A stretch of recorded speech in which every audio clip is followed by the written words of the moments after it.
Hello everyone, my name is Chandan Singh and welcome to my channel. Guys, छोटा सा video है, it's a small video. कुछ सवाल आए हैं, व्यूअर्स ने पूछे हैं। पहला सवाल है कि किसी ने पूछा है कि सर, अगर मैंने प्याज खाया है और मेरे मुंह से प्याज की स्मेल आ रही है तो मैं इंग्लिश में क्या बोलूँगा। तो ठीक है, वो प्याज की स्मेल हो, लहसुन की स्मेल हो, या किसी भी चीज़ को जो आपने खाया है और उस चीज़ की अगर महक आ रही है, उसके लिए आप रीक ऑफ का इस्तेमाल करेंगे। रीक ऑफ यानी कि आपको बोलना है कि मेरे मुंह से प्याज की स्मेल आ रही है, तब क्या बोलेंगे कि my mouth is reeking of onion. यही अगर सामने वाले के मुंह से आ रही है तो आप कह सकते कि your mouth is reeking of onion, your mouth is reeking of garlic. हाथ से आपने कुछ कुछ किया है, हाथ और हाथ से उसकी स्मेल आ रही, तो your hands are reeking of garlic, ginger, lahsun, fish. जिस भी चीज़ को आपने छुआ है, अगर आपने फिश को छुआ है, मछली को छुआ है और आपके हाथ से मछली की स्मेल आ रही, तो आप क्या बोलेंगे? वो my hands are reeking of fish.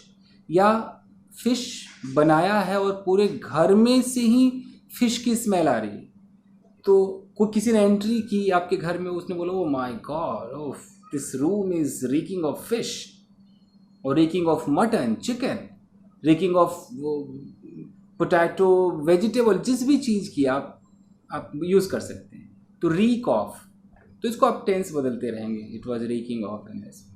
तो ये समझ में आ गया, रीक ऑफ का इस्तेमाल करेंगे। ठीक है। फिर एक सवाल पूछा गया था कि सर, चावल हम बिनते हैं, चुनते हैं, यानी कि चावल वगैरह जो चुनते हैं, जैसे ये है, ये देखिए, देख रहे हैं आप। तो इस तरीके से अगर हम चावल में से जो कंकड़ पत्थर हम बाहर निकालते हैं, तो इसको इंग्लिश में क्या बोलेंगे? देखिए, इस प्रोसेस को तो हम हैंड पिकिंग कहते हैं। तो हैंड पिकिंग तो चलो हाथ से चुनने की विधि हो गई, वो एक विधि है हैंड पिकिंग। लेकिन अगर आप इसमें से इम्प्योरिटीज़ को बाहर निकालते हैं, वहाँ पर पिक आउट का ही इस्तेमाल आप करेंगे। या तो बोल दीजिए कि I M cleaning the rice, या तो सबसे सिंपल इंग्लिश है, I am cleaning the rice, मैं चावल को भी साफ कर रही हूँ या कर रहा हूँ। नहीं तो I am picking out some impurities, I am picking out some stones, some husk, जो भी चीज़ आप निकाल रहे हैं, सम वॉर्म्स, कीड़े, इंसेक्ट्स, जो भी आप उसमें से निकाल रहे हैं, तो पिक आउट का भी अच्छा इस्तेमाल है कि come on could you please pick out some stones from this rice. नहीं तो कई लोग सेपरेट का भी इस्तेमाल करते हैं कि separate some impurities from this rice. So आपको पिक आउट या सेपरेट या रिमूव, इन्हीं सब वर्ड्स का इस्तेमाल करना होगा। और हाथ से चुनने की प्रक्रिया को हैंड पिकिंग कहा जाता है कि okay, I am doing it by hand picking, और come on start hand picking, हाथ से चुनने की प्रक्रिया शुरू करो।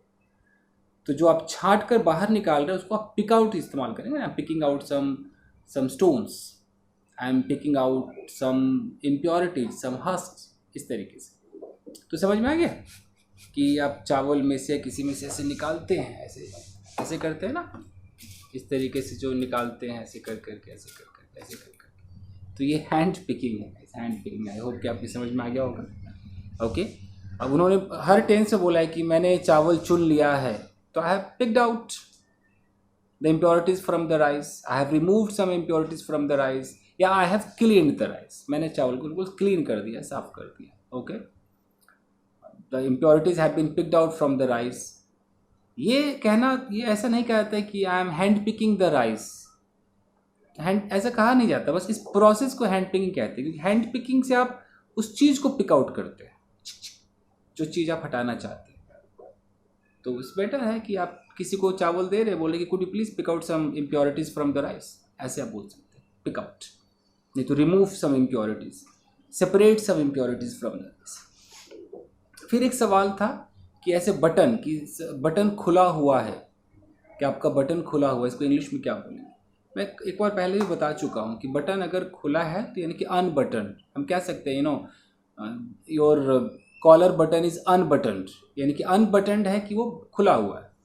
बटन बंद कर लो, could you please button up, button up your upper button, upper button को बटन अप कर लो, यानी कि उसको बंद कर लो। बटन बंद करने को बटन अप कहा जाता है, कि बटन अप।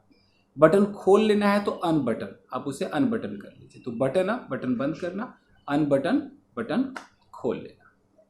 तो समझ में आ गया? Okay fine. अगर चेन बंद करना है तो हम जिप अप बोलेंगे, जिप अप, या चेन खोलना है तो अनजिप, अनजिप और जिप अप। ठीक है जी।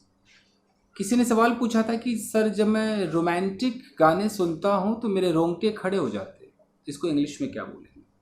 तो आप पूरा अगर ट्रांसलेट करेंगे कि when I listen to romantic songs, फिर है कि मेरे रोंगटे खड़े हो जाते हैं। तो यहाँ पर रोंगटे के लिए आप गूज बम्स कहते हैं, और खड़े होने के लिए यहाँ पर सिर्फ हैव का इस्तेमाल आप करेंगे। हैव यहाँ वर्ब की तरह यूज होगा, तो हैव को आप टेंस के हिसाब से बदलें।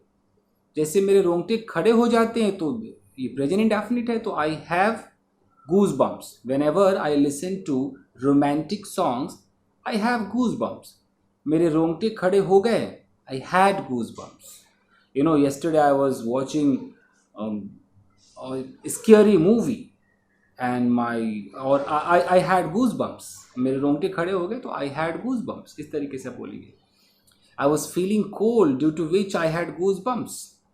मुझे ठंड महसूस हो रही थी जिसके कारण मेरे रोंगटे खड़े हो गए।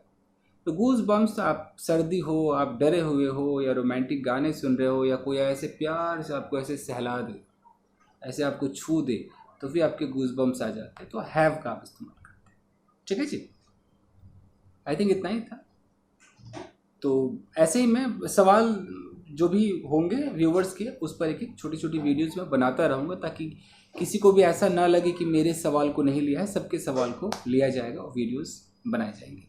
सो बस आज के लिए इतना ही दोस्तों, मिलते हैं अगले वीडियो में। Till then take care, keep practising and have fun. Thank you guys.